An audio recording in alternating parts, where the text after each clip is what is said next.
Terrence Simien is the ambassador of Zydeco, a spokesman for the state of Louisiana Office of Tourism. His performances are soulful, powerful, and has been nonstop for, check this out, 30 years, 3,000 performances, and 45 countries. He's recognized for his works.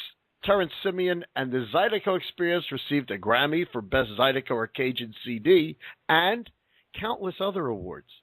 Terrence is an eighth-generation Creole from one of the earliest Creole families documented to have settled in the Malay area of St. Landry Parish. He's considered to be one of the most gifted vocalists, engaging performers, and innovative recording artists in American roots music. Actually, he could be the most gifted. Please welcome to the Marc Berman Show the incredible Terrence Simien. Terrence, welcome. How are you? Bon, comment ça va, mes amis? Ça va bien. Tout quelque chose de bon ici. C'est tout quelque chose de magnifique. I love it. Mark, I'm fine. That was such an incredible introduction, man. I almost couldn't speak after that. Yeah, but I'm sure that when you look around and you look at the things that you've done, you have to feel good because we're going to get into this. Before we do, you have to do something. For my listeners, can you describe Zydeco music and Creole? You got it, man. Well, Zydeco music is the music of the Creole people. The Creole people have been in Louisiana for over 300 years, and the music is, it's a style of music that evolved, like all styles of music, throughout those 300 years. You know, the earliest form of Zydeco, of Creole music, was a style called the juré. And this was done with just using the voice, clapping your hands, and stomping your feet. Before the instruments were added, we actually have recordings of music like that. In fact, John Lomax and Alan Lomax came in the 20s and 30s and recorded some of this stuff. And they said it was some of the most African-sounding music they had heard in the United States. And this, as the accordion and the violin and the frottoir and all the other instruments made its way into the music started to change throughout the time. And now, it's still like elements in motion, man. It's still evolving, still changing, but it's the music of our people, the Creole people. And the Creoles, I always give my family's DNA to explain to you what a Louisiana Creole is. And my last name is Simien. My family's been in Louisiana since the 1700s. And I'm part French, African, Spanish, Native American, German, and also a little Italian in there.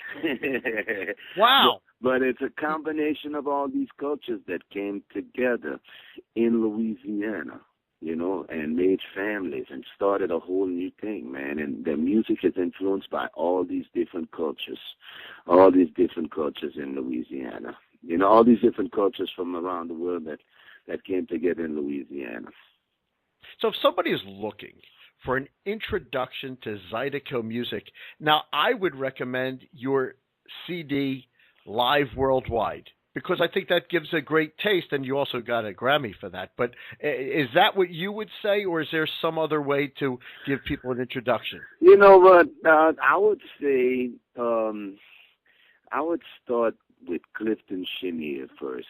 Clifton Chenier, who's the father of C.J. Chenier, who's still alive, but Clifton passed away in 1986. Clifton was one of those pioneers, who was the first to, take the traditional sound and incorporate blues, jazz, and even early rock and roll into it. And really, he's like the father of the modern Zydeco music, And I would start there, and then just, then find your way to me later. There you go. That's what you would do, but personally, I would pick up the Live Worldwide. No, you even did a Creole for Kids CD, and this was so special.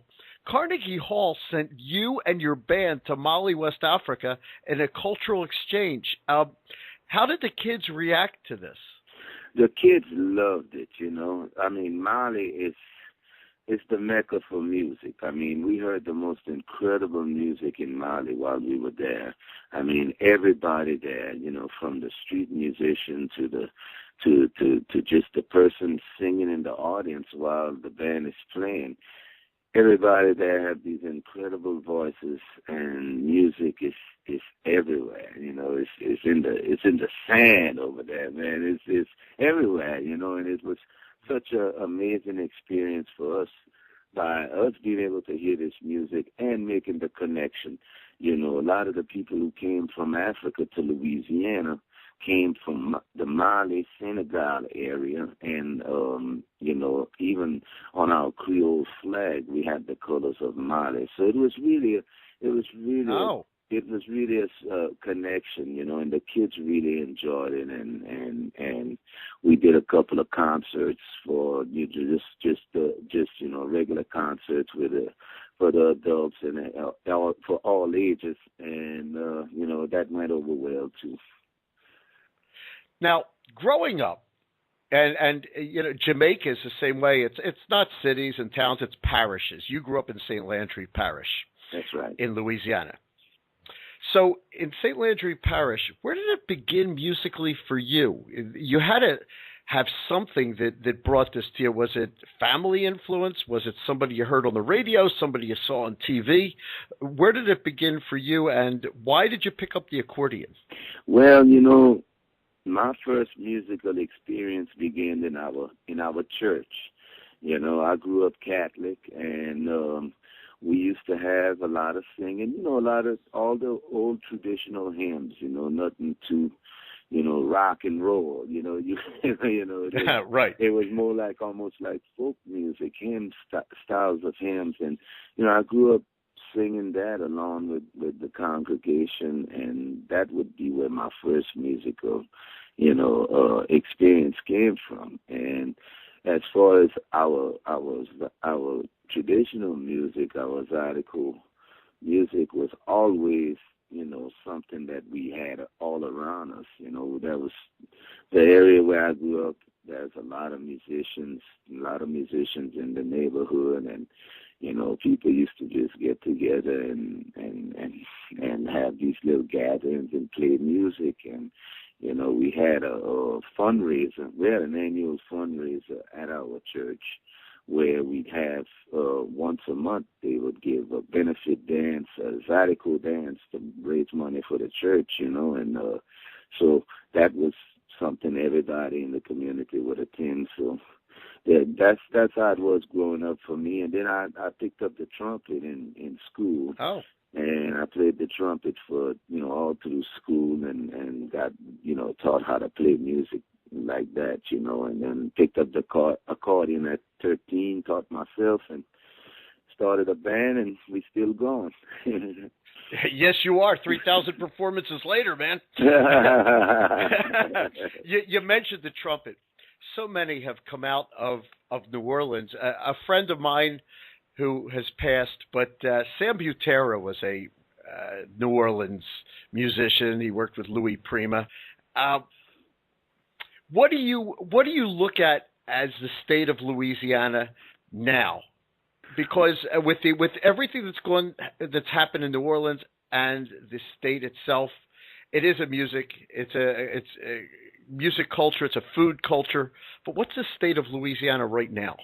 Well, right now the state of Louisiana is actually doing real well. You know, after Katrina, you know, you had all these, you know, a lot of help coming from a lot of different places. You know, I mean, the country really poured its heart out and really, really, you know, came down and helped New Orleans recover in a big way. You know, there's still a couple of areas that, you know, that's still working on coming back, but basically, you know, I would say, you know, I'd say about a good over 90% of New Orleans, you know, it's back on its feet and, you know, doing real well. And as far as the music goes, you know, it's, for me, every generation is it gets stronger and stronger because there's so much more younger people being inspired to pick up an instrument and play and start a band.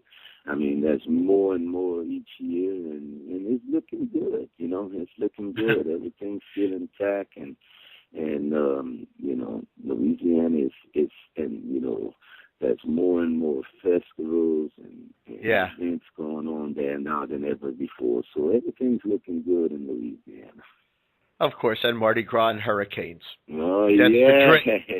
Drink. We're talking about the drink. Oh, yeah.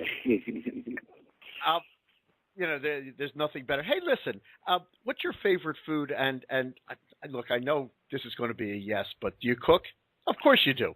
Yeah, oh, yeah. And my favorite food is all food. It's everything, man. I love it all, you know. And then when you look at me, you can see by me being overweight, you can tell that I don't hold back when it's time to go to eat a meal. But it's so much good food, not only in Louisiana, but everywhere else. And you know, the one thing I like about traveling is having to sample the good food that, you know, from all over the world. Amen. Sharing cultures.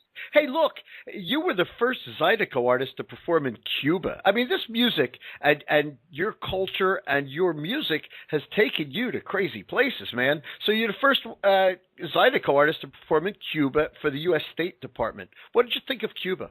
It was unbelievable, you know. I mean, what a place, you know.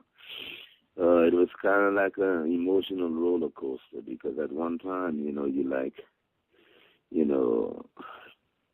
pretty much, well, for me, you know, you're like blown away by the whole thing, but then there's serious problems that's going on there, you know, that people is having a hard time. And I just think it's the people there are very beautiful people, very friendly. They are. I mean, they just love Americans, love America, and I hope that one day, you know, that things can work out to where we can, you know, have a more closer relationship with Cuba, where people can go and visit and experience it, because it's a very special place. Incredible music. Incredible people, absolutely. Incredible food. I mean, what a place. It's like, you know, being gone back in time in a lot of ways, you know, and especially with the cars. With the cars, especially with the cars, definitely. Hey, you've worked with Robert Palmer, Stevie Wonder, Los Lobos, Taj Mahal, Dr. John, the Meters. Oh, come on, it goes on and on. What was there? Was there somebody that was awe-inspiring that you said, "Wow, look at this! I'm here with him"? Or was there somebody that you met that just you'll never forget? Each and every one of those guys, you just know, man. It's like, I don't blame you, just being in their presence is you know, it's like surreal, you know, because these guys are such great artists, and just, you know, what they did in music is just, you know, they moved the world with the music, and you know, just being around them was an incredible, you know, emotional kind of thing, and being able to work with them was something that, you know, I'll never forget. Are you in the studio now, or are you just touring? Right now, I'm touring. You know, we got a lot of work this summer, and summertime is usually like that. You know, it's usually real busy with the festivals and stuff like that. But we're gonna be touring all summer long, and when I get home, we're gonna actually be working on a documentary film about Zydeco music. Oh, that would be awesome. Yeah. So when you're doing these festivals and people are partying to your music, but then when you do one of your, you know, you have a lot of powerful songs where you talk about cultural things. You talk about, there's your song about Louisiana coming back. Do you are you cognizant of your audience partying and then paying attention to every word that you're saying in your ballads and your other songs? What is that like for you up on stage? Oh, it's an incredible feeling, you know. We never know what the audience is going to take from the music, you know, and the music does different things for, you know, move different people in different ways, and that's I've had some incredible, you know, people that approach me after the show and tell me some serious stuff is going on in their life, and you know, by just having that little time in front with us, you know, and hearing the music, it really helped them. You know what I'm saying? And it's like, you know, stuff like that. It all makes sense why it is what it is. You know, I feel that the music is bigger than me and the band. I mean, it's something that's not just there for just to play with. You know, it's a medicine. You know, and it has different ways of healing people. It heals us every time we step on stage. You know what I'm saying? And it's a blessing and a gift from God. You know, and you know, we just, you know, I feel very fortunate to be still doing it, and I want to do it until I die, man. Now, there's the Trinity, you know, with everything that's in Creole cooking and New Orleans cooking. There's another Trinity: gumbo, Terrence Simien, and the Zydeco Experience, and a hurricane drink. Oh, yeah, man, that's it. That's it. Is that a Trinity or what? You do that, you'll never be the same for the rest of your life. You'll feel good the rest of your life. You can't. You'll feel good the rest. If you have that in your head the rest of your life, you'll have no problems. No worries. And people will be able to experience that on Saturday, June 15th, as you play the Gumbo Festival in Summers Point, South Jersey. Yeah. Now, if you're listening to my radio show today, the festival's tonight, people. Okay, but they'll be hearing this prior. So, those of you listening prior, it's a 9-hour festival of gumbo, hurricanes, and music for $20. Come on. You can't turn this down. The festival will go for 9 hours. Terrance, what can people expect from the Zydeco Experience? They can expect to get up and dance away that misery. Yeah, I can't wait. I can't wait. Terrance, I want to thank you for spending a few minutes on the Marc Berman Show. I'm looking forward to seeing you and the band. And listen, you bring a lot to the table, and you help a lot of people, and you do a lot of good. Keep it up. You're one of the good guys. Marc, so are you, man. Thank you so much. It's been such a pleasure talking to you, and keep up the good work you're doing, man. Allons Zydeco, à soi, les Zydeco sont pas salés, puis ma fille, puis que tu as de la soirée, tu vas avec ça.